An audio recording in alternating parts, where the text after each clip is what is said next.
Hi guys! So you've heard of this phrase before, work smarter, not harder. So how can you apply this philosophy into your language learning routine? So in this video, I want to talk to you about, a couple of quick tips that you can apply today to start learning languages smarter and not harder. So the first and most important step that you need to figure out is to know what you need. You have to know why you're learning English or learning this language that you're learning.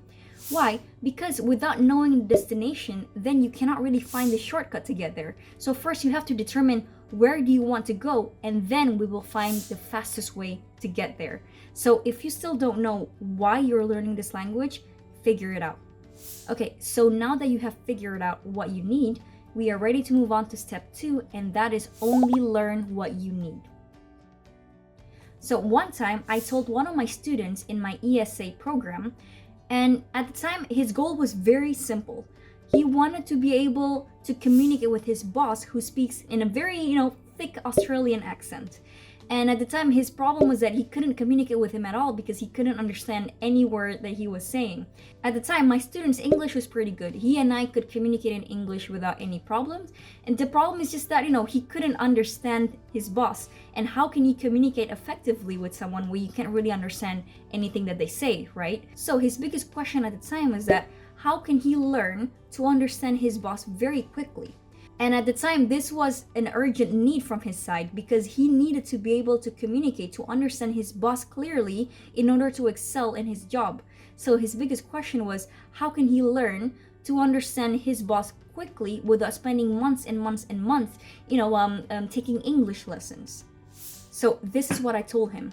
It's actually very good that he has a very specific and clear goal in mind, because from there we can think of a strategy that will get him there the fastest. So I told him, okay, forget all of the advice that I gave the other students to look for content online and, maximize their input. So if your need is very urgent and very specific, then you might want to learn straight from the source. What does that mean? So why don't you record the conversations that you have with him? So maybe you are in a meeting with him, maybe via Zoom or an offline meeting. Ask for his permission to record the meeting so that you can use that as a learning material. And then once you have the recording, then you have the sample of him speaking in English, and you can learn from there to get used to his accent. So from that recording, you can do several things. You can do dictation. So, you would listen to what he's saying and then you would write it down. You can do active listening exercises. So a lot of the words that you don't understand, you repeat it again. So these are very specific exercises. So the more you do this exercise, the more used to you'll become to his accent. And eventually, you're gonna start to understand him fully.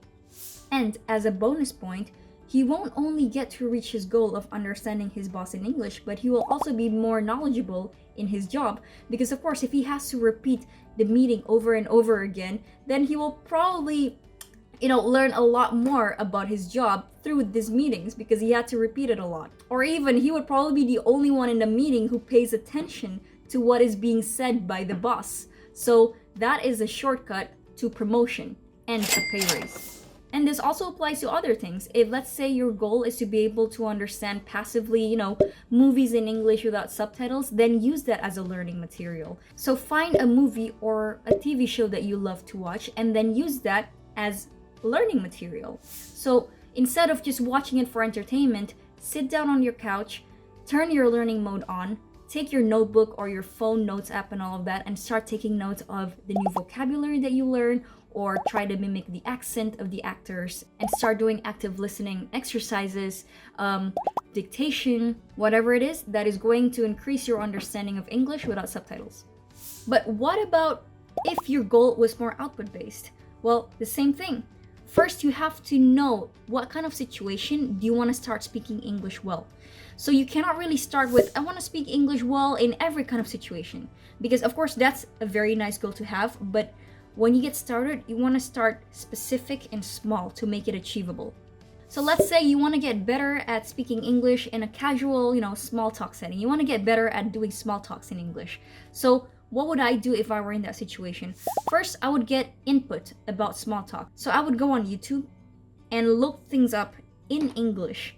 how to have small talks or how to get better at small talks. And a lot of results would come, a lot of videos that will give me a lot of these tips on how to have small talks.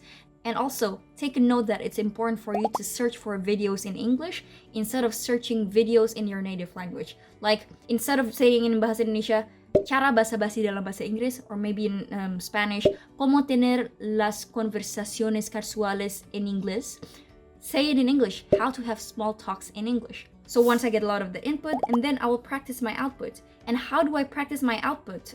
Well, you can start with a low pressure setting where you can start speaking to yourself in front of the mirror or in the shower, or, just in the bedroom to yourself in your privacy. And maybe after that, you can add a little bit of pressure, like recording yourself on your phone, pretending like you are speaking to someone right now, small talks, implementing all of the lessons that you get from these YouTube videos. And then after that, it's quite inevitable that you're gonna have to put yourself in a situation where that setting takes place. So you're gonna have to put yourself in a real life situation where small talks will happen. So meetups or networking events, or I don't know, like virtual meetings, whatever it is. So in order to get better at that, you have to put yourself in that very situation.